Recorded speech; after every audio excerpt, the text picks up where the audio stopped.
1982, NASA launched a time capsule into space containing examples of our life and culture in hopes of contacting extraterrestrial life. Unfortunately, the message was taken the wrong way. Hello, I'm Ted Baer, publisher of MovieGuide.org. And I'm Evie Baer, his daughter. Pixels looks so good. Is it any good? It does look so good, and it's done by a director who we like, Chris Columbus.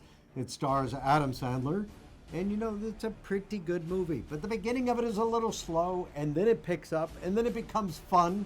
It's a story of three nerds who play a lot of video games. They grow up, and the Earth is attacked by aliens who think that the video games were a challenge for them to have an intergalactic war. They have to stop the aliens who are using video games like Pac-Man to destroy the Earth. So what they have to do is play the aliens themselves. This sounds great, except for the fact it's got too much foul language. So be cautious about Pixels. It's really for teenagers and up. It would have been a much better movie if they'd left out the foul language, but you can find out more if you go where? Go to MovieGuide.org and subscribe right now. Got him! He's got nowhere to go!